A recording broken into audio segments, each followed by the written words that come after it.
하나님 말씀 보시겠습니다. 우리가 함께 나눈 하나님 말씀은 요한복음 12장 37절에서 43절입니다. 우리가 함께 나눈 하나님 말씀은 요한복음 12장 37절에서 43절까지 말씀.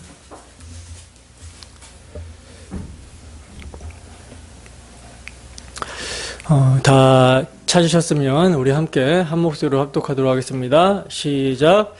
이렇게 많은 표적을 그들 앞에서 행하셨으나 그를 믿지 아니하니 이는 선지자 이사야의 말씀을 이루려 하심이라. 이르되 주여 우리에게서 들은 바를 누가 믿었으며 주의 팔이 누구에게서 나타났나이까 하였더라.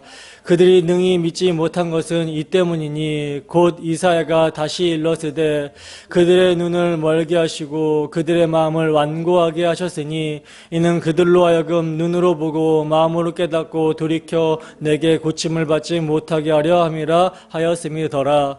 이사야가 이렇게 말한 것은 주의 영광을 보고 주를 가리켜 말한 것이라. 그러나 관리 중에도 그를 믿는 자가 많되 바리새인 때문에 드러나게 말하지 못하니 이는 출교를 당할까 두려워함이라. 그들은 사람의 영광을 하나님의 영광보다 더 사랑하였더라. 아멘. 잠깐 기도하도록 하겠습니다. 은혜로우신 하나님 아버지, 이 시간 주의 말씀을 듣는 시간입니다. 이렇게 함께 모여서 주의 말씀을 나눌 수 있음이 얼마나 감사한지 모르겠습니다. 하나님, 이 시간 우리가 주의 말씀을 함께 상고하고 나눌 때 주 성령께서 충만함으로 함께 하셔서 우리 주 예수 그리스도가 누구시며 그가 왜 오셨는지를 바르게 깨달아 마음 가운데 새기게 하시고 주 예수의 십자가 사랑이 늘 마음 가운데 풍성하여 그 사랑의 강권하심에 따라 우리가 주 예수를 자랑하고 주의 십자가를 사랑하는 우리의 모습이 될 수 있도록 인도하여 주시옵소서. 이 시간 주님께서 부족한 사람을 세우셨습니다. 저의 말과 생각을 주관하여 주셔서 온전히 하나님께 붙들림 받게 하시고 주 예수의 복음을 전할 때에 이 복음으로 하나 되는 귀한 역사가 있을 수 있도록 주께서 함께하여 주시고 은혜 내려 주시옵소서. 감사드리며 거룩하신 예수님 이름으로 기도드립니다. 아멘. 믿지 못하는 것을 믿는 믿음, 믿지 못하는 것을 믿는 믿음이라는 제목으로 하나님 말씀 증거하도록 하겠습니다. 몇 주 동안 우리가 함께 예배하지 못하였는데 이렇게 건강한 모습으로 다시 만나서 함께 예배할 수 있게 되어서 감회가 새롭고 참으로 하나님께 감사를 드립니다. 우리가 지금 자가격리가 끝나고 3주 만에 지금 예배를 드리게 된 거죠. 어떻게 그동안 각자의 자리에서 함께 예배할 날을 사모하며 경건에 힘쓰셨습니까?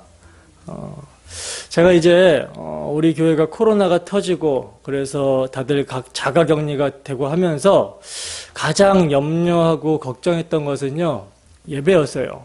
확진이 났다라는 소리를 듣자마자 이제 걱정되고 염려됐던 거는 예배였습니다. 물론 코로나로 확진이 된 성도들과 또 저만 빼고 저희 가정이 다 확진이 되었기 때문에 당연히 염려가 되고 걱정이 되었고 또 이로 인해서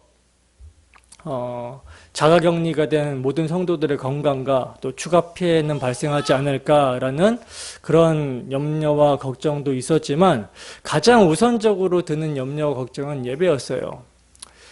전 성도가 자가격리가 되어버린 초유의 상황에서 부득이하게 2주 동안 인터넷 라이브로 방송으로 각 개인의 가정에서 예배를 하게 되었는데 이게 과연 온전한 예배가 될 것인가, 여기에 대한 걱정과 염려가 있었습니다. 사실 온전한 예배가 되지 않았을 거예요. 예배는 수직적으로는 하나님 앞에 서고 또 수평적으로는 성도 간의 성령의 교통하심 가운데 이제 예배하게 되는 건데 물론 우리가 마음으로는 함께 한다라는 마음으로 예배는 하지만 사실 대면하여 교제하고 섬기고 봉사와 교통이 없는 예배는 온전한 예배가 아닌 것이죠. 그리고 여러분들도 느끼셨겠지만 각자의 자리에서 최선을 다해서 예배한다고 했지만 우리 마음가짐을 방해하는 요소가 많아요. 그리고 집중이 잘 안 되었을 것입니다. 그러니까 사람이요, 이렇게 연약해요. 그래서 주님께서는 모이기에 힘쓰라고 하신 것 같아요. 때문에 코로나가 극성을 부리던 때에도 교회의 모임이 심각하게 공격을 받던 때에도 우리는 예배를 위해서 구원을 받았고 온전한 예배를 드리고자 방역 수칙을 철저히 지키며 이러한 상황을 솔직히 각오하고 예배 모임을 폐하지 않았던 것입니다. 지금도 그 마음은요, 변함이 없어요. 여러분, 우리는 어떤 상황에서도요, 온전한 예배를 가장 우선시 생각해야 됩니다. 그리고 주님 오실 날이 가까울수록 모이기에 힘써야 되는 거예요. 제가 이번 일을 겪으면서 그래도 너무나 감사한 것은요, 제가 이제 안 하던 신방 전화를 이렇게 자주 했잖아요. 그죠? 제 딴에는 이제 복음으로 좀 위로를 하고 권면도 하고 이러려고 전화 신방을 했는데 교인 한 사람 한 사람이 하나님의 주권을 인정하는 가운데 서로 위로하고 격려하며 경건에 힘쓰고자 하는 모습을 보면서 되려 제가 위로를 받았어요. 그래서 우리 교회가 적은 인원이지만 참 한마음으로 이렇게 복음으로 세워지고 있는 모습에 참 감사했습니다. 제가 이제 우리 시연이 연우한테도요, 자가격리하러 들어가기 전에 신신당부하기를 아빠랑 이제 매일매일 하던 요리 문답 공부를 이제 2주 정도 못하게 되니까 아빠랑 이제 함께 공부하지 못해도 너희 둘이 서로 이렇게 질문하고 답하면서 까먹지 말아라. 그리고 예수님의 고난을 생각하면서 엄마를 좀 많이 도와줘라. 이렇게 이야기를 했는데 애들이 말을 들었을까요? 안 들었을까요? 애들은 애들이죠. 텔레비 보고 뭐 핸드폰으로 게임하고 뭐 그렇게 시간을 이제 보냈다고 하더라고요. 그래서 이제 애들이 퇴원하고 나서 요리 문답을 이제 외운 것을 이제 복습을 하면서 아무래도 많은 부분을 까먹었겠죠. 까먹었길래 제가 혼내면서 이렇게 말했어요. 너희들이 아무리 힘든 상황이라고 해도 또 너희들이 아직 어리니까 이거는 핑계가 되지 않는다. 신앙은 가장 힘든 상황에서 나타나는 것이고 그것은 애나 어른이나 마찬가지다. 아빠는 너희가 어떤 상황에서도 우리를 구원해 주신 예수님을 생각하고 그 예수님을 알아가는데 최선을 다했으면 좋겠다라고 말을 했어요. 질병에 걸리고 사고를 당하고 삶에서 어떠한 어려움을 당하게 된다 할지라도 심지어 죽음에 이르게 된다 할지라도 우리를 구원해 주신 예수님과 관계하는 거, 그분을 알아가는 거, 이것이 여러분 최우선입니다. 왜냐하면 이 세상에서의 우리의 삶은요, 찰나예요. 잠깐입니다. 오늘이라 일컫는 날, 빛이 있을 동안 우리는 빛이신 예수님을 믿고 그분과 관계하며 그분을 알아가야 되는 거예요. 어떤 상황일지라도. 하나님의 심판대 앞에 섰을 때요, 세상의 그 어떤 것도 우리를 그 심판대 앞에서 변호해 주거나 그 진노로부터 우리를 가려줄 수가 없습니다. 오직 예수님만이 우리를 변호해 줘요. 우리 주 예수 그리스도의 피 흘리심만이 우리를 하나님의 진노의 심판으로부터 가려줍니다. 때문에 우리가 해야 되는 일은요, 주 예수의 사랑을 날마다 알아가야 되는 것이고 날마다 묵상해야 되는 것이고 주 예수의 덕을 기려야 하는 것입니다. 우리 진리가 지금 또 소리를 내고 있는데 우리 진리가요, 아빠랑 열흘 정도 떨어졌잖아요. 열흘 정도 떨어졌는데 애가 거기서 얼마나 힘들었는지 집에 와서는 저랑 떨어지려고 하지를 않아요. 조금만 안 보여도 울어 제낍니다. 얼마나 서럽게 울어 제끼는지 몰라요. 밤에 자다가 깨서 또 아빠가 없으면 저를 막 찾으면서 서럽게 울어요. 제가 진리의 이러한 모습을 보면서 뭘 생각했을까요? 야, 저 모습이 내가 하나님 앞에서 해야 되는 모습이구나. 이런 생각을 했습니다. 여러분들은 어떻습니까? 어떠한 상황에서도 주 예수의 얼굴을 찾고 구하고 있습니까? 조금이라도 그분이 안 보이는 것 같으면 울며 불며 찾고 구하며 그분 안에서 참 평안과 안식을 누리고 있습니까? 이러한 모습이 여러분 예수님의 은혜와 사랑을 알고 그분을 절대적으로 의존한 자의 모습입니다. 이게 신앙이에요. 오늘 이 시간 말씀을 통한 성령의 교통하신 가운데 참으로 주 예수의 은혜와 사랑을 알고 그분을 절대적으로 의존하는 가운데 하나님을 예배하는 심령이 되기를 소원합니다. 그리하여 살아서나 죽어서나 우리의 유일한 안위가 그리스도가 되기를 주님의 이름으로 축원합니다. 우리가 이제 지난 시간에 인자가 오신 이유라는 제목으로 함께 말씀을 나누었어요. 기억나십니까? 인자, 예수님이 왜 오셨죠? 왜 오셨습니까? 왜 오셨어요? 인자가 오신 이유는요, 한 알의 밀랄로 땅에 떨어져 죽어 많은 열매를 맺기 위해서 오셨죠. 다른 말로 섬김을 받으러 오신 것이 아니라 도리어 섬기려 하고 많은 사람들의 대속제물로 자신을 내어주시기 위해서 오셨다는 거예요. 이게 인자가 오신 이유입니다. 근데 여러분, 예수님께서는 이 목적으로 오셨는데 십자가를 이제 앞에 두고 고민하시며 괴로워하시죠. 그죠? 그래서 아버지께 기도하기를 어떻게 기도합니까? 만일 할만하시거든 이 잔을, 이 십자가 세례를 내게서 좀 지나가게 해달라고 그렇게 간구를 하셨어요. 근데 어느 정도로 간구를 하셨냐면 땅에 떨어지는 땀방울이 핏방울이 될 정도로 그렇게 간절히 기도를 하셨습니다. 여러분, 왜 주님이 이토록 십자가를 앞에 두고 고민하시며 두려워 떠신 것이죠? 왜 예수님이 이렇게 고민하시며 두려워 떠신 것입니까? 이것은요, 단순히 육체적인 고통으로 인한 죽음을 두려워서 이렇게 떠신 것이 아니에요. 이렇게 고민하신 것이 아닙니다. 예수님의 고민과 두려움은 아버지로부터 외면을 받게 되고 단절이 되게 되는 영적인 죽음, 이것을 고민하시고 두려워 떠신 거예요.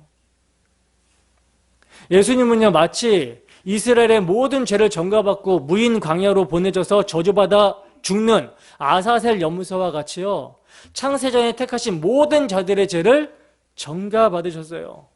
죄인을 대신해서 죄인의 대표가 되어서 십자가에 달리시는 것입니다. 때문에 죄인이 받아야 되는 하나님과의 그 영원한 단절이라는 영적인 죽음, 지옥의 고통을 예수님은 감당하셔야 했던 거예요.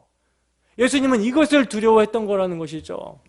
영원부터 한 번도 끊어져 본 적이 없는 아버지와의 그 관계가 십자가에서 끊어지게 되는 것입니다. 이것은요, 여러분, 죄의 몸을 갖고 있는 우리, 이건 상상도 못하는 일이에요. 육체를 입고 있는 우리는요, 감히 상상도 할 수 없는 고통입니다. 짐작조차 할 수 없는 무시무시한 고통이에요. 근데 예수님은 그 엄청난 영적인 죽음이라는 그 두려움에도 불구하고 어떻게 기도하십니까? 다시 내 원대로 마시고 아버지의 원대로 하기를 원합니다. 이렇게 기도를 하시죠. 그러면서 하시는 말이 뭐예요? 그러면서 하시는 말씀이 뭡니까? 내가 이때를 위하여 왔다고 말씀하십니다. 이게 여러분 예수님의 순종이거든요. 예수님의 순종. 근데 여러분, 예수님이 아버지와의 단절이라는 그 엄청난 영적 죽음의 공포와 두려움에도 불구하고 왜 내가 이때를 위하여 왔다라고 하시면서 순종하시는 것입니까? 왜 순종하셨죠? 당신이 택하신 자들의 구원을 위해 대속제물로 죽으신 일이 아버지의 영광을 나타내시는 것이기 때문에 순종하신 거예요. 우리의 대속은 두 번째 문제입니다. 첫 번째 목적은 예수님이 두렵고 떨고 고민하시면서도 순종하신 첫 번째 목적은 아버지의 영광이었어요. 예수님의 순종은 아버지의 영광이 궁극적인 목적이었습니다. 이게 여러분 하나님의 형상대로 지음받은 사람의 본분이라는 것이죠. 예수님은요, 창세전에 아버지의 뜻과 계획과 성품과 속성을 나타내기 위해서 이를 목적으로 십자가를 순종하셨습니다. 그러므로 예수님께서 아버지의 영광을 위해 십자가를 순종하신 그 순종이 택하신 자들의 뭐가 되어 구원이 되는 거예요. 여러분, 인자가 오신 이유, 즉 아버지의 영광을 위해서 창세전에 택하신 자기 백성들을 그들의 죄에서 구원하시기 위해 그들을 대신하여 대속제물로 죽으시기 위해 오셨다라는 거, 죽기까지 순종했다라는 거, 이건요 정말 사활을 걸 만큼 중요합니다. 예수님의 이 순종이 우리의 구원이 되기 때문이라는 거예요. 이 점을 로마서에서는 이렇게 말씀하고 있어요. 로마서 5장 18절에서 19절 말씀입니다. 함께 읽습니다. 시작. 그런즉 한 범죄로 많은 사람이 정죄에 이른 것 같이 한 의로운 행위로 말미암아 많은 사람이 의롭다 하심을 받아 생명에 이르렀느니라. 한 사람이 순종하지 아니함으로 많은 사람이 죄인 된 것 같이 한 사람이 순종하심으로 많은 사람이 의인이 되리라. 아멘. 여기 보시면요, 한 범죄로 많은 사람이 정죄에 이르렀다라고 하는데, 여러분 이 말이 뭡니까? 인류의 첫 시조 아담의 범죄로 말미암아 선악과 따먹지 말라, 먹으면 정령 죽는다, 이 말씀에 불순종하고 불신하고 범죄로 말미암아 어떻게 됐어요? 많은 사람들이 정죄에 이르게 된 것을 말하는 것이죠. 그리고 이제 이와 같이 한 의로운 행위로 말미암아 많은 사람이 의롭다 하심을 받아 생명에 이르게 되었다라는 것은요, 둘째 아담으로 오신 예수님의 행위로 많은 사람들이 의롭다 하심을 받아 생명에 이르게 되었다라는 것을 말하는 거예요. 근데 여러분, 여기서 예수님의 한 의로운 행위가 뭘까요? 예수님의 한 의로운 행위, 이것을 이제 19절에서는 첫사람 아담과 대조를 해서 순종이라고 말씀하고 있는데, 이 행위, 이 순종이 여러분 뭐겠습니까? 로마서 5장의 문맥을 쭉 살펴보면요, 이 순종은, 이 행위는 예수님께서 십자가에서 죄인을 위해 흘리신 피, 십자가에서 죽으심이 순종입니다. 제가 지금 여러분 왜 이 이야기를 하냐면요, 지금 개혁교회 안에서 그래도 바르게 신앙생활을 한다라고 하는 개혁교회 안에서 예수님의 순종, 예수님의 십자가 순종을 보수하는 쪽과 허무는 쪽에 싸움이 있기 때문에 이런 말씀을 지금 제가 드리는 거예요.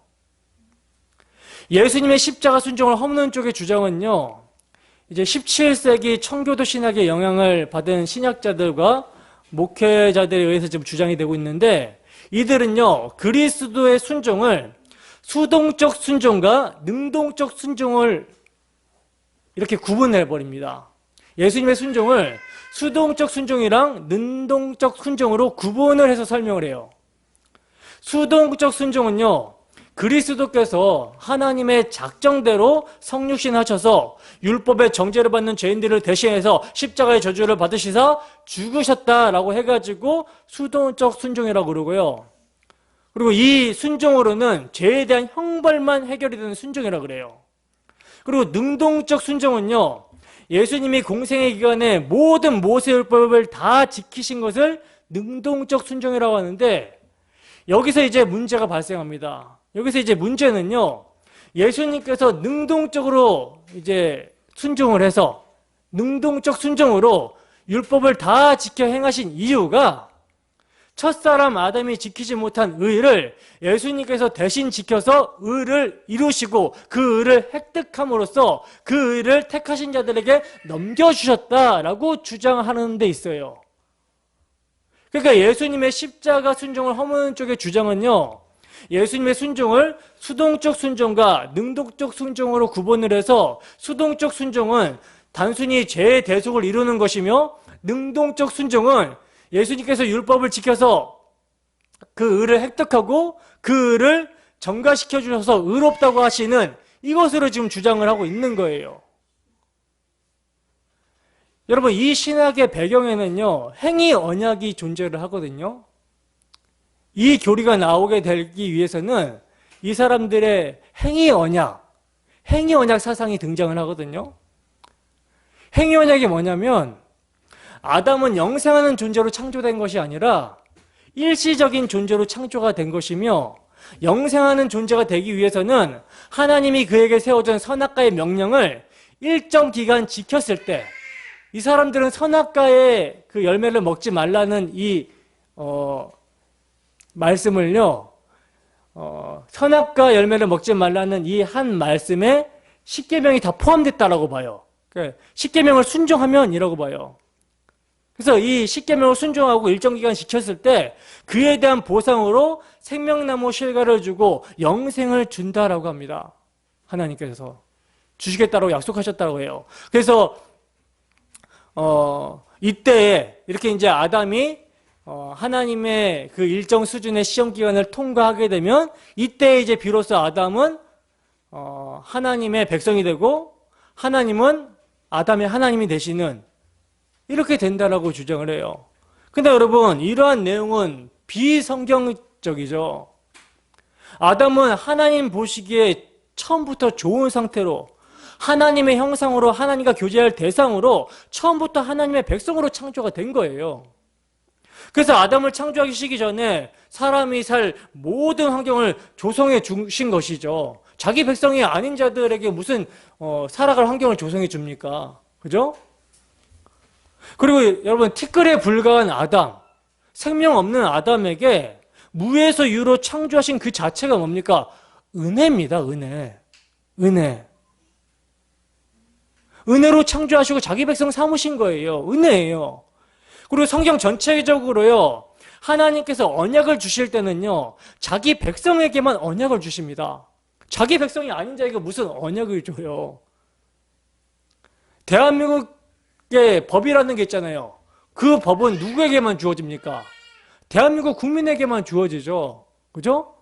마찬가지로 아담은 하나님의 백성이기 때문에 하나님 백성에게 언약을 세워주시는 거예요. 그러므로 아담은요, 처음부터 하나님의 형상으로 하나님과의 교제를 목적으로 창조가 된 하나님의 백성이며, 하나님은 당신의 백성에게 언약을 주신 거예요.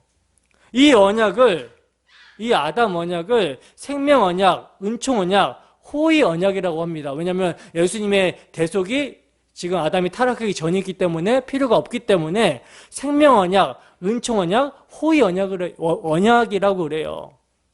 이것은요, 언약을 지켰기 때문에 영생을 얻게 되고 하나님의 백성이 되는 것이 아니라, 하나님의 백성으로 창조가 되었기 때문에 언약을 주셨고, 그 언약은 처음부터 하나님과 사람의 관계가 언약을 믿는 믿음의 관계라는 것을 처음부터 말해주고 있는 거예요. 선악과를 먹지 말라, 먹으면 반드시 죽는다, 정령 죽게 된다라는 말씀은요, 하나님만이 선과 악의 주체자요 결정자며, 하나님의 말씀에 대한 순종이 곧 영생이라는 사실을 가리키고 의미하고 말하는 것입니다. 때문에 아담은 자신에게 말씀하시는 은혜의 하나님, 선하신 하나님을, 자신을 창조하신 하나님을 신뢰하고 믿어야 됐어요. 그래서 그 하나님이, 선하신 하나님이 나에게 이것을 먹지 말라고 하는 것은, 이건 나의 유익을 위해서, 나의 선을 위해서 이렇게 하시는구나, 그 사랑의 하나님을 믿어야 됐습니다.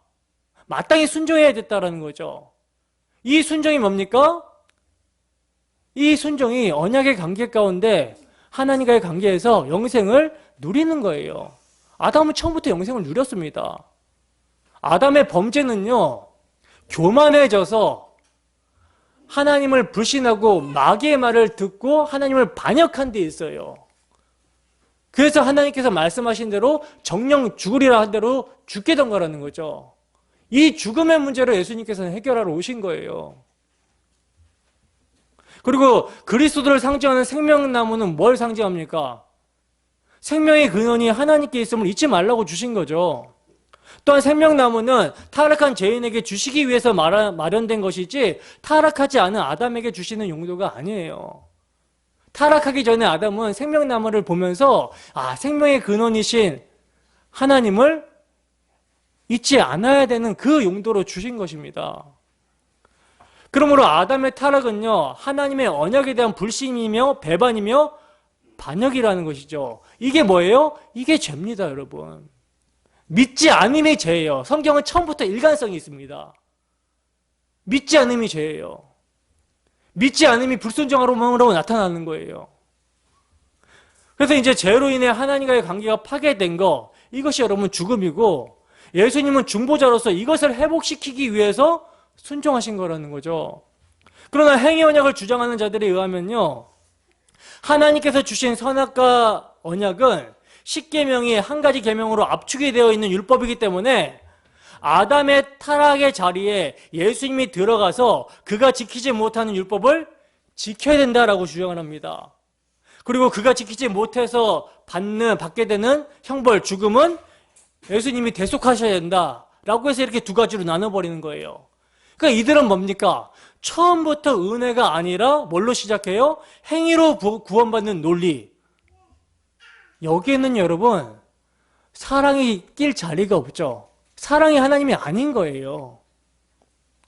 지키지 못하면 죽음이라는 두려움만 있는 것입니다.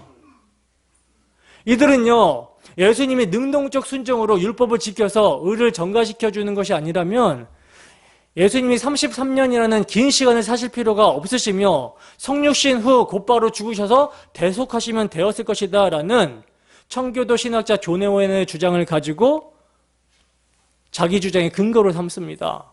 그러나 여러분, 아무리 대단한 신학자라 할지라도 성경의 지지를 받지 않으면 받아들일 수 있어요, 없어요? 받아들일 수 없는 거죠. 그리고 이건요, 우리의 구원이랑 직접적으로 연관이 되어 있어요. 이건 단순히 신학적인 싸움이 아니라 굉장히 중요한 논리고 굉장히 중요한 사안입니다. 제가 한번 질문할게요. 여러분들은 어떻게 구원을 받으셨습니까? 예수님을 믿음으로 구원을 받았죠, 그죠? 그러면 예수님의 무엇을 믿음으로 구원을 받으셨어요? 여러분들이 지키지 못하는 예수님께서 율법을 대신 지키셔가지고 그 의로 구원을 받으신 것입니까? 성경이 그렇게 가르칩니까? 결코 아니라는 것입니다. 이건요, 성경이랑 완전히 대치가 되는 개념이에요. 성경은 율법을 통해 구원을 받으라고 율법을 주신 적이 없어요. 갈라디아서 3장 21절에서 22절 말씀입니다. 갈라디아서 3장 21절에서 22절 말씀 함께 했습니다. 시작. 그러면 율법이 하나님의 약속들과 반대되는 것이냐? 결코 그럴 수 없느니라. 만일 능히 살게 하는 율법을 주셨더라면 의가 반드시 율법으로 말미암았으리라. 그러나 성경이 모든 것을 죄 아래 가두었으니 이는 예수 그리스도를 믿음으로 말미암는 약속을 믿는 자들에게 주려 함이라. 아멘. 보시다시피 여러분, 하나님께서 능히 살게 하는 율법을 주셨더라면, 이건 만약이죠. 주셨더라면 의가 반드시 율법으로 주어져야 된다는 거예요. 그러나 율법을 통해 의를 이루라고 주신 적이 없다라는 것이죠, 성경은. 그러니 행위 언약이 얼마나 비성경적입니까? 선악과 율법을 지켜서 영생을 얻게 되는 것이 처음부터 아니었다라는 거예요. 율법은요, 죄를 심히 죄되게 하기 위해서 타락한 죄인에게 주어졌습니다. 율법은 그리스도께 인도하는 초등교사로 주어졌다라는 거예요. 근데 예수님께서 율법을 이루셔서 그 의를 우리에게 주셨다라는 건 이건 명백하게 성경의 가르침이 아니라는 것이죠. 성경은요, 우리가 의롭다함을 받을 근거를요, 예수님의 십자가 순종으로 말씀합니다. 로마서 3장 24절에서 26절 말씀입니다. 함께 했습니다. 시작. 그리스도 예수 안에 있는 속량으로 말미암아 하나님의 은혜로 값없이 의롭다 하심을 얻은 자 되었느니라. 이 예수를 하나님이 그의 피로써 믿음으로 말미암는 화목제물로 세우셨으니 이는 하나님께서 길이 참으시는 중에 전에 지은 죄를 간과하심으로 자기의 의로우심을 나타내려 하심이니 곧 이때에 자기의 의로우심을 나타내서 자기도 의로우시며 또한 예수 믿는 자를 의롭다 하려 하심이라. 아멘. 보세요, 여러분. 예수님께서 우리가 지키지 못하는 율법을 대신 지키신 것을 믿으면 그 의로 우리가 구원을 받습니까? 아니죠. 그렇게 말 안 하죠. 예수님께서 우리를 대신하여 죽으신, 그래서 죄의 값을 치르신 속량을 믿음으로 의롭다 하심을 받고 구원을 얻는다는 거예요. 여러분 잘 들으세요. 예수님이요, 율법의 마침이 되고 완성이 되신다라는 것은요, 죄의 값은 사망이라는 율법의 요구를 예수님께서 십자가에서 이루시고 완성하셨다라는 의미에서예요. 그래서 우리는 율법의 정죄에서 해방이 되게 된 것입니다. 그리고 예수님께서 십자가 지시기 전까지의 하나님께 순종하는 삶은요, 십자가를 지실 대속제물의 자격을 순종하심으로써 나타내신 것이지, 이걸 순종해서 의를 획득해서 전가시켜준 것이 아니라는 것이죠. 여러분, 구약의 그리스도를 상징하는 제사를 보면요, 대속제물은 어때야 됩니까? 흠도 없고 점도 없어야 되죠. 그죠? 우리의 죄를 대신해서 희생당하는 짐승은요, 흠도 없고 점도 없어야 돼요. 누굴 상징합니까? 그리스도를 상징하잖아요. 예표잖아요. 예수님은요, 택하신 자기 백성을 구원하시기 위해 대속제물로 십자가에 죽기 위해 오셨기 때문에 흠도 없고 점도 없는, 즉 아담의 원죄가 없는 무죄한 상태로 이 땅에 오셨어요. 그리고 범죄한 죄인을 대표하셔야 되기 때문에 하나님의 형상인 참 사람으로, 또 그들에게 생명을 주셔야 되기 때문에 능력 있는 참 하나님으로 오셨습니다. 그래서 예수님의 공생애의 순종은요, 예수님이 죄인을 대속하실 흠도 없고 점도 없는 완벽한 중보자이심을 나타내신 거예요. 율법의 의를 획득해서 전가시켜 주기 위해서 순종하신 것이 아니라 대속제물로 죽기 위해 오셨기 때문에 당신의 흠도 없고 점도 없는 죄 없으심이 순종하심을 통해 드러내시고 나타내신 것입니다. 죄가 없이 오셨기 때문에 그분은 하나님을 온전히 사랑하실 수가 있었던 것이죠. 그래서 적극적으로 율법의 정신과 그 의미까지 순종하신 것이고, 그 순종이 죄 없으신 참 사람이라는 것을 드러낸 거예요. 그리고 예수님이 바로 성경에서 예언하고 있는 하나님의 아들이심을 나타내시고자 율법의 참 의미를 가르치시고 기적과 표적을 베푸신 것입니다. 죄인인 사람을 대표해야 되기 때문에 죄가 없는 사람이어야 되신 것이고, 하나님께 범죄한 자의 죄값을 치르시고 생명을 주셔야 되기 때문에 그분은 참 하나님이셔야 되는 거예요. 예수님의 공생의 순종은 바로 당신이 중보자이심을 나타내시고 드러내신 순종이라는 것이죠. 쉽게 말해서 여러분, 예수님이 누구신가? 예수님이 누구십니까? 그분은 참 사람이시며 참 하나님이신 분이시다. 우리의 중보자시다. 우리의 그리스도다. 그가 무슨 일을 하셨는가? 택하신 자들의 죄를 대신하여 죽으시고 부활하심으로 의를 이루시고 구원을 이루셨다. 이게 여러분 성경에서 말하는 그리스도의 순종이에요. 여러분들 정확하게 이 개념을 정리하셔야 됩니다. 그리고 바르게 믿어야 돼요. 그래야 흔들리지 않아요. 얼마나 교묘합니까? 능동적 순종, 수동적 순종으로 나눠가지고 여러분 이렇게 나눠버리게 되면요, 뭐가 사라지게 될 것 같아요? 바울 사도가 왜 예수도 믿고 율법도 지키라는 것을 극히 반대하는 건지 아십니까? 왜 반대했는 줄 아세요? 결국은요, 십자가의 구속은 사라지고 율법만 남기 때문에 그래요. 율법주의로 흘러가게 돼요. 그래서 청교도주의자들이요, 친율법주의자들이 많은 것입니다. 정확하게 정리하셔야 돼요. 우리의 성화는요, 그리스도께서 십자가로 이루신 그 구속의 은혜, 그 사랑이 우리의 마음 가운데 부어진 바 되었기 때문에 거기에서 우리의 죽은 양심이 살아나서 살아계신 하나님을 섬기게 하는 것이지, 그게 성화의 원동력이지, 예수님이 율법을 이루셔서 우리에게 넘겨주셨기 때문에, 그리고 이제 우리가 성령을 받았기 때문에 그 힘으로 율법을 지킬 수 있다, 이게 아니라는 거예요.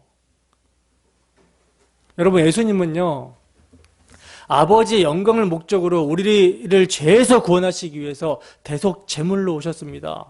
우리는 성경대로 그리스도께서 성육신하시고 성경대로 우리의 죄를 대신하여 죽으시고 성경대로 우리의 의가 되시기 위해서 다시 살아나셨다라는 복음을 믿는 거예요. 믿으십니까? 근데 여러분, 예수님이 나 같은 죄인을 위해 대속제물로 죽기 위해 오셨다라는 거, 이것을 믿음으로 구원을 받게 된다라는 것은요, 우리가 너무나도 잘 아는 사실이 있죠, 사실. 그죠? 여기 계신 분들은 이제 믿음에 대해서 오해를 하지 않으시지만, 그러나 오늘날 교회당 안에 많은 사람들이요, 믿음에 대해서 오해를 하고 있습니다. 어떤 오해를 하고 있냐면, 자신의 의지와 결심에 의해서 믿음의 여부가 결정되어지는 것으로 믿음을 오해하고 있다는 거예요. 다시 말해서 내 쪽에서 믿기를 거부하면 안 믿는 것이고, 믿기를 결심하면 믿을 수 있는 것으로 착각하고 있다는 것이죠. 때문에 예수를 믿든 안 믿든 그것은 내 마음에 달렸다 하기도 하고, 나중에 죽을 때 믿으면 된다라는 그런 생각을 하기도 합니다. 그러니까 언제든지 결심만 하면 자신이 믿을 수 있다라고 여기기 때문에 인생을 조금 더 즐기고 마음대로 살다가 뭐 이제 죽기 전에 내가 회개하고 잘 믿어서 천국 가면 된다라는 이런 생각을 가지고 있다라는 것입니다. 그리고 이제 이런 생각은요, 오늘날 교회의 전도에서도 드러나고 있어요. 오늘날 교회가 이해하는 전도라는 것을 보면요, 상대방이 예수 믿기를 결심하도록 설득하는 것이 중심에 있습니다. 그래서 예수를 믿으면 주어지는 혜택들을 설명하기도 하고, 또 믿음이 육신에 얼마나 도움이 되는 것인가를 설명함으로써 자기 육신을 위해서 예수를 믿는 것이 좋다라는 것을 인정하도록 그렇게 하는 것을 전도라고 하고 있어요. 그리고 이제 이러한 전도를 받는 사람들은 바빠서 나중에 믿을게요 라고 하기도 하고, 내가 조금 더 생각해보고 믿을게요, 내가 조금 더 착하게 살고 믿을게요, 이렇게 말하기도 하죠.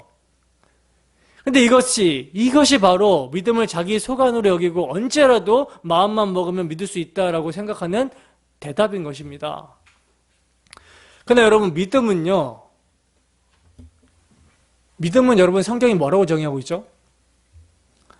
우리에게서 나오는 것이 믿음이라고 정의합니까? 성경은요, 오직 은혜로 말미암는 하나님의 선물이 믿음이라고 그래요. 그러니까 믿음은 우리에게서 나오는 것이 아니라는 것입니다. 더 정확하게 정의를 하면 믿음은 하나님의 선택으로 말미암는 부르심이며 이끄심이라고 할 수 있어요. 그래서 우리의 결심은 전혀 개입할 수 없다라는 것입니다. 오히려 인간은 스스로 예수 믿기를 결심할 수 있는 존재가 되지 못함을 증거하는 것이 성경이라는 것이죠. 오직 은혜로 말미암는 선물이 믿음이라는 거예요. 그래서 그 누구도 자기의 행위를 자랑할 수가 없는 것입니다. 오늘 본문은요, 이것을 너무나도 분명하게 잘 보여주고 있어요. 본문 37절 보겠습니다. 본문 37절 함께 있습니다. 시작. 이렇게 많은 표적을 그들 앞에서 행하셨으나 그를 믿지 아니하니. 아멘.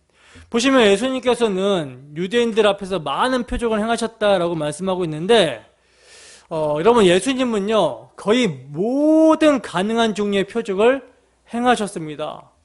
병자들을 고치셨고 마귀를 내쫓으셨으며 광풍을 잠잠케도 하셨고 바다 위를 걸으셨으며 물로 포도주를 만드시기도 하시며 인간의 은밀한 생각을 폭로하기도 하시며 죽은 지 나흘이나 되는 나사로를 살리시기도 하셨다라는 거예요. 그리고 예수님의 표적은요, 밝은 대낮에 수많은 그 증인들이 보는 앞에서 행해졌습니다. 그런데 그럼에도 불구하고 그것을 목격하고 체험한 수많은 사람들 가운데요, 예수님을 믿게 된 사람이 있어요, 없어요? 단 한 사람도 없더라는 거예요. 왜 예수님의 기적을 목격한 수많은 사람들이 예수님을 믿지 못했을까요? 그건요, 예수님의 표적이 무엇을 가리키는지를 보지 못하고 그저 예수님이 행하신 기적이 자기들에게 어떻게 유익이 될 것인가 라고 하는 탐심으로 예수님을 따라다녔기 때문에 믿지를 못했던 것입니다. 그러므로 이렇게 볼 때 예수님의 행하신 표적은 사람들로 하여금 그리스도를 믿도록 하기 위해서라기보다는 오히려 반대로 사람이 어느 정도로 완악한가라는 것을 보여주는 것이라고 볼 수가 있다는 거예요.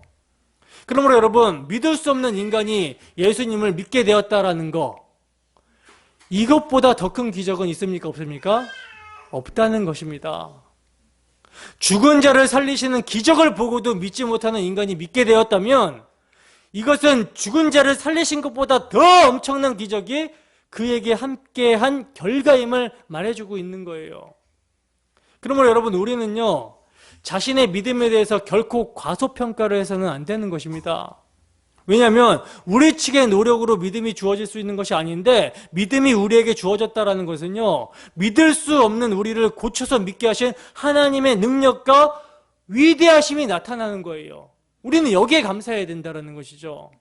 하나님의 사랑의 은총의 결과로 주어진 믿음으로 감사하는 것이 우리에게 마땅한 의무예요. 마땅한 것입니다. 38절입니다. 함께 하십니다. 시작. 이는 선지자 이사야의 말씀을 이루려 하심이라. 이르되 주여 우리에게서 들은 바를 누가 믿었으며 주의 팔이 누구에게 나타났나이까 하였더라. 아멘. 보시면 요한 사도는요, 예수님께서 수많은 표적을 행하셨으나 유대인들이 예수님을 믿지 않은 이유에 대해서 말씀하고 있는데, 그 이유를 뭐라고 말씀하고 있습니까? 그 이유는요, 선지자 이사야의 말씀을 이루려고 하신 것이라고 말씀을 하고 있어요. 선지자 이사야가 뭘 말했는가? 이사야서 53장 1절에서 6절입니다. 지금 요한 사도는 이사야서 53장 1절에서 6절 말씀을 인용해서 지금 말씀을 하고 있는 거거든요. 이사야서 53장 1절에서 6절 말씀 함께 했습니다. 시작. 우리가 전한 것을 누가 믿었느냐? 여호와의 팔이 누구에게 나타나느냐? 그는 주 앞에서 자라나기를 연한 순 같고 마른 땅에서 나온 뿌리 같아서 고운 모양도 없고 풍채도 없은즉 우리가 보기에 흠모할 만한 아름다운 것이 없도다. 그는 멸시를 받아 사람들에게 버림받았으며 간구를 많이 겪었으며 질고를 아는 자라. 마치 사람들이 그에게서 얼굴을 가리는 것 같이 멸시를 당하였고 우리도 그를 귀히 여기지 아니하였도다. 그는 실로 우리의 질고를 지고 우리의 슬픔을 당하였거늘 우리는 생각하기를 그는 징벌을 받아 하나님께 맞으며 고난을 당한다 하였노라. 그가 찔림은 우리의 허물 때문이요 그가 상함은 우리의 죄악 때문이라. 그가 징계를 받음으로 우리는 평화를 누리고 그가 채찍에 맞음으로 우리는 나음을 받아도다. 우리는 다 양 같아서 그릇 행하여 각기 제 길로 갔거늘 여호와께서는 우리 모두의 죄악을 그에게 담당시키셨도다. 아멘. 보시면 이사야 선지자는요, 지금 이 말씀을 가지고 주여 우리에게 들은 바를 누가 믿었으며 주의 팔이 누구에게 나타났나이까 라고 말하면서 선지자들이 전한 바를 누가 믿었느냐고 묻고 있어요.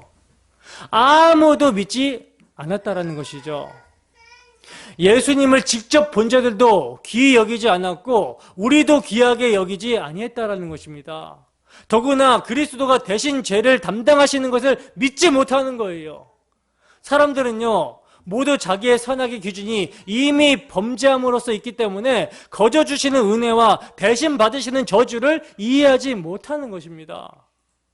그러므로 이러한 상태를 확정하는 것이 선지자의 역할이에요. 이사야서 6장 8절에서 10절 말씀입니다. 함께 했습니다. 시작. 내가 또 주의 목소리를 들으니 주께서 이르시되 내가 누구를 보내며 누가 우리를 위하여 갈고 하시니 그때 내가 이르되 내가 여기 있나이다 나를 보내소서 하였더니 여호와께서 이르시되 가서 이 백성에게 이르기를 너희가 듣기는 들어도 깨닫지 못할 것이요 보기는 보아도 알지 못하리라 하여 이 백성의 마음을 둔하게 하여 그들의 귀를 막히고 그들의 눈이 감기게 하라. 염려하건대 그들이 눈으로 보고 귀로 듣고 마음으로 깨닫고 다시 돌아와 고침을 받을까 하노라 하시기로. 아멘. 자, 보시면요, 이사야 선지자가 하나님을 만나고 나서 어떻게 되냐면 죽은 자처럼 됩니다. 부정한 입술을 가진 자가 하나님을 보았기 때문에 화로다 나여 망하게 되었도다 라고 하게 돼요. 여러분, 죄인이 하나님을 만나면요 이렇게 됩니다. 근데 죽지 않은 것은요 하나님의 용서 때문이라는 거예요. 그러므로 이사야 선지자가 제단의 숯불에 입술의 지짐을 받고 하늘의 음성을 듣는데 누가 우리를 위하여 갈고 이 음성을 듣게 된 거예요. 그래서 이사야 선지자가 대답합니다. 뭐라고 대답합니까? 제가 여기 있사오니 나를 보내소서. 근데 가면서 전하라는 하나님의 말씀이 무엇입니까? 이사야 선지자에게 주어지는 하나님의 말씀, 사명이 무엇입니까? 본문 39절에서 41절입니다. 함께 읽습니다. 시작. 그들이 능히 믿지 못한 것은 이 때문이니 곧 이사야가 다시 일렀으되 그들의 눈을 멀게 하시고 그들의 마음을 완고하게 하셨으니 이는 그들로 하여금 눈으로 보고 마음으로 깨닫고 돌이켜 내게 고침을 받지 못하게 하려 함이라 하였음이더라. 이사야가 이렇게 말한 것은 주의 영광을 보고 주를 가리켜 말한 것이라. 아멘. 우리가 방금 읽은 이사야서 6장 8절에서 10절 말씀을 그대로 요한 사도가 인용해서 말씀을 하고 있죠. 하나님께서는 이사야 선지자를 보내시는데 그들의 눈을 멀게 하시고 그들의 마음을 완고하게 하셨다라고 하는 거예요. 그리고 그 이유를요, 이는 그들로 하여금 눈으로 보고 마음으로 깨닫고 돌이켜 내게 고침을 받지 못하게 하려 함이라, 이렇게 말씀합니다. 이게 여러분 이사야 선지자가 주의 영광을 보고 주를 가리켜 한 말이에요. 그러니까 이사야 선지자에게 나타났던 하나님이 누구라는 거예요? 예수님이라는 것이죠. 근데 그 주님이 마음으로 깨닫고 돌이켜 내게 고침을 받지 못하게 하시려고 이사야를 지금 보내시고 있는 것입니다. 여러분, 우리는요, 흔히 예수님이 이 땅에 오신 것을 어떻게 생각합니까? 한 사람이라도 더 구원하시기 위해서 오셨다라는 그런 생각을 하죠. 그러나 오늘 예수님의 말씀은 뭐라고 말씀하고 있습니까? 사람들이 나를 믿지 못하는 이유는 이사야 선지자의 예언한 말씀이 이루어지는 것이다 라고 하시는 거예요. 그러므로 사람들이 스스로 깨닫고 돌이켜서 예수를 믿습니다 하고 나오는 자가 없는 것이 뭐예요? 성경의 예언대로 이루어지는 거라는 거예요. 여러분, 우리는요, 우리가 예수를 믿는다는 것이 믿을 수 없는 것을 믿고 있다라는 사실을 제대로 인식을 해야 됩니다. 믿을 수 없는 것을 믿게 된 거라는 것을요, 제대로 인식을 해야 돼요. 누가 믿을 수 있겠습니까? 하나님이 믿을 수 없도록 눈과 귀를 막아버리셨는데 어떻게 스스로 나와서 믿습니다 할 수 있겠습니까? 근데 이제 이렇게 말하면 사람들이 어떤 반응을 보입니까? 하나님이 믿지 못하게 하셨으니 믿지 못하여 지옥에 가는 것도 하나님의 책임이라고 이런 반응을 보이게 되는 것이죠. 어떻게 보면 이런 반응을 보이는 자들의 말이 이해가 돼요. 왜냐하면 이스라엘이 믿지 못한 것은 하나님이 그들의 눈을 멀게 하시고 그들의 마음을 완악하게 하셨으니 라고 이렇게 말씀하고 있기 때문이라는 거죠. 그리고 그 이유를 그들이 눈으로 보고 마음으로 깨닫고 돌이켜 고침을 받지 못하게 하기 위해서라고 말씀을 하고 있습니다. 쉽게 말해서 하나님이 그들의 구원을 막고 계셨다라는 뜻이에요. 여러분들은 이러한 하나님을 이해할 수 있습니까? 우리가 이해하는 하나님은 우리의 구원을 위해서 일하는 하나님이시죠. 그죠? 베드로후서 3장 9절 볼까요? 베드로후서 3장 9절 함께 읽습니다. 시작. 주의 약속은 어떤 이들이 더디다고 생각하는 것 같이 더딘 것이 아니라 오직 주께서는 너희를 대하여 오래 참으사 아무도 멸망하지 아니하고 다 회개하기에 이르기를 원하시느니라. 아멘. 여러분, 여기 보면요, 하나님은 분명히 뭐라고 말씀하고 있습니까? 오래 참으사 회개하고 구원받기를 원하시는 분으로 말씀을 하고 있는데, 근데 어째서 고침을 받지 못하도록 눈을 멀게 하시고 마음을 지금 완고하게 하신다라고 이렇게 말씀하고 있는 것입니까? 이 말씀은 사도행전에서 그대로 말하고 있거든요. 사도행전 28장 25절에서 27절 말씀입니다. 함께 읽습니다. 시작. 서로 맞지 아니하여 흩어질 때에 바울이 한 말로 이르되 성령이 선지자 이사야를 통하여 너희 조상들에게 말씀하신 것이 옳도다 일렀으되 이 백성에게 가서 말하기를 너희가 듣기는 들어도 도무지 깨닫지 못하며 보기는 보아도 도무지 알지 못하는도다. 이 백성들의 마음이 우둔하여져서 그 귀로는 둔하게 듣고 그 눈은 감았으니 이는 눈으로 보고 귀로 듣고 마음으로 깨달아 돌아오면 내가 고쳐줄까 함이라 하였으니. 아멘. 보시면 사도 바울도요, 요한 사도처럼 이사야 선지자의 말을 인용해서 같은 말을 하고 있음을 볼 수가 있어요. 우리가 흔히 이제 사도행전이라고 그러면 사람들이 성령을 받고 전도하여 수천 명씩 믿게 되었다. 그러므로 우리도 전도하여 많은 사람들을 모으자. 이런 식으로 많이 보고 생각을 합니다. 그러나 사도행전의 끝이 무엇입니까? 전도한 결과가 뭐예요? 이사야서의 예언의 성취입니다. 이사야 선지자의 예언의 성취예요. 믿는 사람도 있고 믿지 않는 자도 있더라는 것입니다. 그러므로 이사야 선지자의 예언이 이루어졌다라는 것이죠. 스스로 고침을 받을 수가 없다는 거예요. 여러분, 고침받지 못하도록 막으시는 하나님을 이해할 수가 있습니까? 근데 여러분, 우리가 이 점을 생각하기 전에 먼저 생각을 해야 되는 것은요, 과연 하나님이 고침받을 것을 막지 않으셨다면, 하나님이 이렇게 막지 않으셨다면 인간은 스스로 고침을 받고 여호와께 돌아올 수 있는가? 이 점을 우리가 먼저 우선적으로 생각해 봐야 되는 거예요. 그래야 하나님 때문에 구원받지 못했다라는 말을 하지 못하게 된다는 것이죠. 창세기에 보면요, 하나님은 선악과를 먹은 인간으로 인해서 생명나무를 감춰 버리십니다.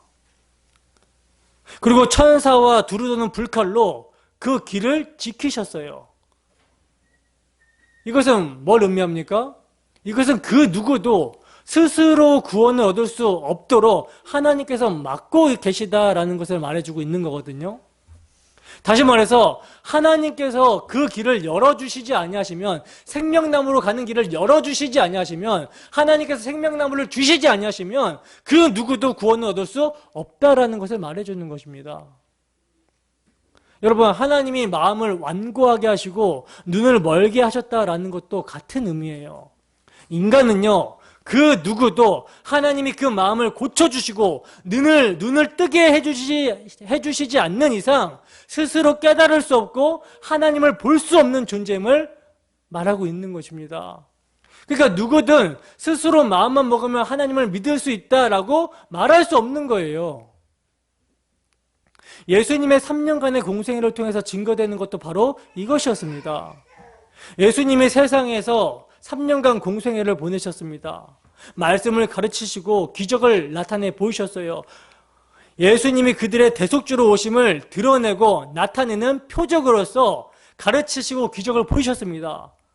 그러나 예수님의 죽으심으로 증거된 것은요, 누구 하나 예수님을 믿지 않았다라는 것이 증거된 것이죠. 이것은요, 3년간의 예수님의 일이 실패한 것이 아니라 처음부터 그것을 목적으로 주님은 공생애로 일하셨다라는 거예요. 그러므로 로마서 11장 32절에서 하나님이 모든 사람을 순종치 아니한 가운데 가두어 두심은 모든 사람에게 긍휼을 베풀려 하심이로다. 이 말씀이 적용이 되는 것입니다. 모두가 기머거리요 맹인이고 마음이 완악하여져 있기 때문에 스스로 고치고 돌아올 수가 없는 거예요. 모두가 허물과 죄로 죽어 있습니다. 모두가 다. 그런데 몇몇 사람이 주께로 돌아오게 된 자들이 있다면 이것은 여러분 무엇을 말해주고 있는 것입니까? 우리가 지난주에 살펴봤듯이 인자가 들리심으로 예수께서 들리심으로 자기 백성을 이끌어내신 거라는 거죠. 다른 말로 긍휼이 베풀어진 거라는 거예요. 그래서 그들만, 긍휼이 베풀어진 자들만 이사야 선지자가 본 주의 영광을 보게 되는 것입니다. 그러므로 우리가 여러분 오늘 이 자리에 주님을 믿노라 하고 나온 것은요, 우리의 실력이 아니라는 거예요. 오직 주님께서 십자가에 들리심으로 자기 백성을, 아버지께서 자기에게 주신 자들을, 창세전에 예정하시고 택하신 자들을 이끌어내신 결과인 것입니다. 이것이 여러분 교회예요. 그러므로 교회는 뭘 아는 자들이냐면 자기 스스로는 들을 수 없고 볼 수 없고 그 마음을 스스로 고치고 예수님을 믿을 수 없는 자들이다라는 사실을 인정하고 처절하게 자각하는 자들이라는 것이죠. 어떻게 여러분들은 자각하십니까? 처절하게 인정하십니까? 내 스스로는 믿을 수 없는 존재인데 어떻게 믿게 되었는가? 아, 하나님의 은혜이고 하나님의 긍휼이구나. 자각하십니까? 본문 42절에서 43절입니다. 함께 했습니다. 시작. 그러나 관리 중에도 그를 믿는 자가 많되 바리새인들 때문에 드러나게 말하지 못하니 이는 출교를 당할까 두려워함이라. 그들은 사람의 영광을 하나님의 영광보다 더 사랑하였더라. 아멘. 보시면 예수님이 죽으시기 전에 관리 중에도 예수님을 믿는 자가 많았다라고 말씀하고 있는데, 근데 여러분 이들이 믿기는 믿는데 어떤 모습을 보여요? 예수님을 믿는다고 바리새인들 앞에서 드러나게 말하지 못했다라고 그러죠. 이건 믿는 거예요, 안 믿는 거예요? 믿는 거예요, 안 믿는 거예요?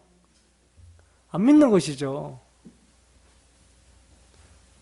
예수님을 믿는다고 드러나게 말하게 되면 유대교에서 쫓겨나게 될까봐, 출교당할까봐 두려워하기 때문에 믿는다고 말을 못했다라고 얘기합니다.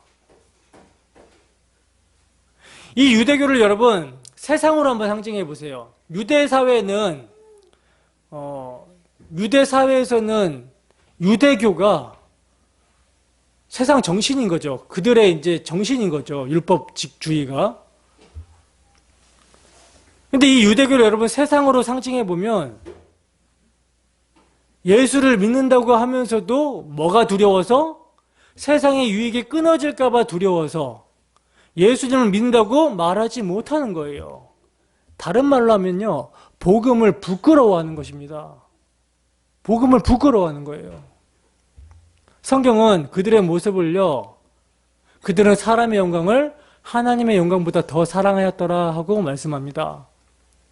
그러니까 결국 믿음이라는 것은요, 자기 영광을 포기하고 하나님의 영광을 더 사랑하는 자기 부인이라는 결과를 낳는다라는 말씀을 지금 하고 있는 것이죠. 하나님의 은혜로 주어지게 되는 믿음은요, 순환당하는 그리스도, 십자가에 죽으시는 그리스도를 통해 하나님의 영광을 보게 합니다. 그리스도가 누구시며 그가 나와 같은 죄인을 위해서 무슨 일을 행하셨는지를 각성하게 하고 신뢰하게 한다는 거예요. 그래서 예수님의 십자가에 나타난 하나님의 영광이 사람의 영광과는 비교할 수 없는 가장 귀한 것을 알기에 십자가에도 복음을 부끄러워하지 않는다라는 거죠. 세상이 나에 대해서 못 박히고 내가 세상에 대해서 못 박히게 되는, 그래서 하나님의 영광을 사람의 영광보다 더 귀하게 여기게 되는 그런 모습으로 나아가게 되는 것입니다. 그렇기 때문에 십자가에도 복음되는 자들은요, 그 복음을 믿는 믿음이 주어지게 된 자들은요, 예수를 믿는다는 이유로, 하나님을 예배한다는 이유로 비방과 환난으로서 사람에게 구경거리가 된다 할지라도 출교를 두려워하지 않는 거예요. 세상에서 끊어지게 될 것을 두려워하지 않는 거예요. 왜? 그 어떤 것도 하나님의 사랑에서 끊을 수 없다라는 사실을 알기 때문에, 예수 안에 있으면.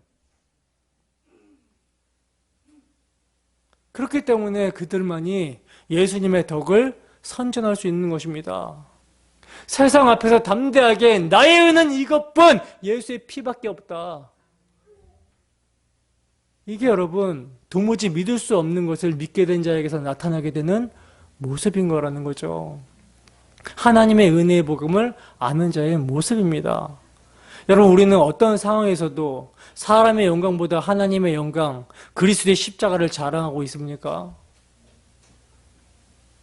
주님의 구원은요, 인간을 불순종 아래 가두심으로 스스로가 나오게 되는 것이 아니라 오직 긍휼을 입은 자만 나오게 하시는 거예요.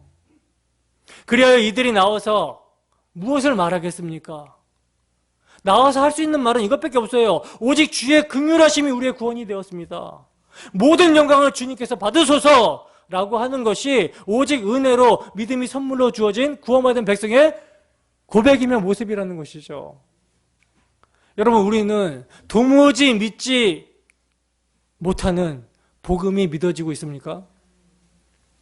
그리스도의 십자가의 영광이 믿어지게 되었다면요, 이것은 오직 주의 긍휼로 되어진 일입니다.